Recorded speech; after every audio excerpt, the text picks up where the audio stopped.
Xin chào quý vị khán giả, chào mừng bạn đã đến với chương trình tường thuật trận đánh Warpath. Trong video ngày hôm nay, chúng ta cùng hồi tưởng lại chiến dịch chống S-27 của Liên quân. Chiến dịch chống S-27 là chiến dịch quân sự của các lực lượng quân Việt do HBR đứng đầu chống lại quyền thần S-27 cuối mùa Moscow trong lịch sử của Warpath. Hoàn cảnh và nguyên nhân. Moscow 0080 khai mở không có nhiều hấp dẫn khi kèo đấu ban đầu được định đoạt giữa ba thế lực là S-27 cộng S-28, S-12 cộng 22 và S-24. Phe còn lại là S-5 và S-9. Cuộc chiến tại Moscow có thể nói là nhàm chán khi S-27 hoàn toàn cầm trịch trận đấu. HBR cùng S-24 đã 3 lần tây phạt nhằm lật đổ sự bành trướng của S-27 về phía Tây, nhưng tất cả đều thất bại và chiến trường rơi vào tình thế ảm đạm. Vòng 2 của Moscow mở ra, cuộc đối thoại giữa các nhà lãnh đạo đã đi đến kết quả thay đổi cho cả chiến trường. S-28 sẽ chuyển phe. Điều này đã được nhận định là sẽ đem lại sự cân bằng mới cho Moscow lần này, và thế cục thì vẫn là 2v4v2, hy vọng sẽ làm Moscow vui vẻ hơn. Binh lực. Trong giai đoạn đầu của chiến dịch, tổng cộng cả 3 phương diện quân Top, S-24 và G-28 của quân đội phe xanh chỉ có trong tay khoảng 555.000 sĩ quan và binh sĩ, 740 xe tăng, 12.200 pháo và súng cối và khoảng 1.000 máy bay chiến đấu.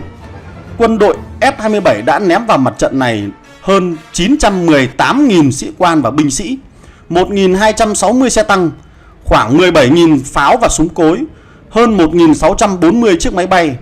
Ưu thế rõ nét của quân đội S-27 về người, xe tăng, pháo binh và cả máy bay đã đảm bảo cho họ được sức tấn công liên tục và rộng khắp trong suốt 2 giai đoạn đầu của chiến dịch.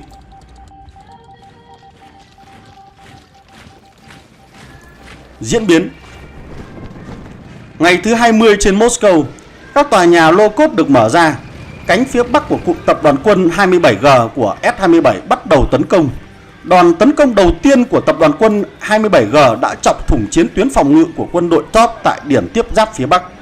Sau 1 giờ chiến đấu, 27G gần như làm chủ hoàn toàn phần phía bắc của Điện Kremlin. Mặc dù nắm trong tay một lực lượng dự bị rất mạnh, nhưng tư lệnh phương diện quân Top đã không tổ chức được các đòn tấn công tổng lực vào hai bên sườn cánh quân xe tăng của 27G, mà tung từng quân đoàn xe tăng vào trận một cách nhỏ giọt để vá víu những lỗ hổng cục bộ. Các quân đoàn xe tăng sợ bị tách rời khỏi boss nên không dám mở những đòn tấn công đột kích sâu. Kết quả là các tập đoàn quân của Top vừa phải chống đỡ, vừa phải lùi dần về phía bắc, nằm sau nhà máy lô cốt.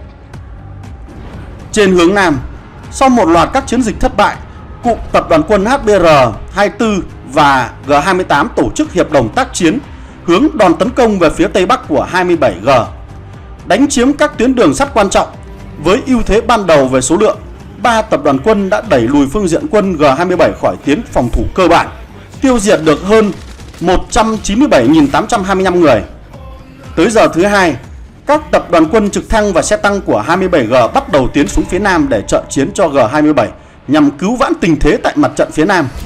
Ngay sau khi được tăng viện, tập đoàn quân của G27 tổ chức ổn định tình hình, phối hợp với 27G tổ chức tiến công và bao vây trở lại đội quân của 24 và 28. Quân đội 24 buộc phải rút lui xuống phía nam và một phần đã bị tiêu diệt. Không còn hy vọng trong phòng thủ chiến tuyến tại mặt trận phía nam, Bộ Tổng tư lệnh quân đội HBR đã phải gấp rút xây dựng các lộ tuyến nhanh nhất hướng về Điện Kremlin, sau đó là hướng tới nhà lô cốt của 24 để hợp lực giải vây.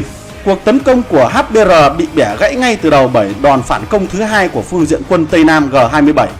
Phương diện quân này gần như xóa sổ tập đoàn quân của S-28, đánh tan 2 sư đoàn và 4 trung đoàn xe tăng, 1 sư đoàn bộ binh và loại khỏi vòng chiến đấu tổng cộng 120.000 quân HBR và đồng minh, bắt giữ 60.000 tù binh và thu 1.900 khẩu súng các loại, 176 xe tăng và khoảng 350 máy bay. Ngoài ra, họ còn phá hủy nhiều sân bay quan trọng, làm suy giảm đáng kể sức tiếp tế đường không cho cụm quân của HBR. Những trận pháo kích và ném bom của các tập đoàn quân không quân số 8 và số 16 vào các sân bay dã chiến trong vòng vây của HBR, cùng với các trận không chiến nhằm vào các máy bay vận tải của HBR cũng đã làm kiệt quệ các đội phi vận tải của tập đoàn quân không quân này. Tất cả những yếu tố trên đã đẩy tập đoàn quân của HBR và G28 vào một phiên bản của địa ngục.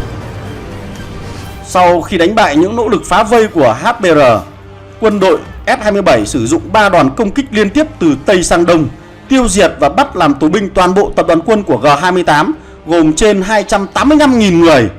Quân đội S-27 đã phá hủy và thu giữ 5.762 khẩu pháo, 1.312 súng cối, 12.701 súng máy và hơn 80.000 tiểu liên, 156.000 khẩu súng trường và hơn 10.000 ô tô, 744 máy bay, 1.666 chiếc xe tăng, 261 chiếc xe bọc táp, 10.679 chiếc mô tô, hơn 240 chiếc máy kéo và 571 chiếc xe half-track, 3 đoàn tàu hỏa bọc thép và nhiều thiết bị quân sự khác. Những thiệt hại nói trên chưa từng xảy ra kể từ khi bắt đầu cuộc chiến tranh. Kết quả: chiến dịch với sự tham gia của 3.910.000 lính của Liên quân HBR và đồng minh và hơn 2.550.000 người của S-27 đã kết thúc. Bộ Tổng tư lệnh quân đội HBR dự tính thôn tính xong toàn bộ vùng đồng bằng trung lưu và hạ lưu của Điện Kremlin. Quân đội HBR thu được bao nhiêu thành quả trong 3 giờ chiến đấu đầu tiên của chiến dịch thì cũng mất đi bấy nhiêu vào 3 giờ cuối của chiến dịch. Sau hơn 7 giờ xung đột, hai bên đều chịu những thiệt hại rất nặng nề về người và phương tiện chiến tranh.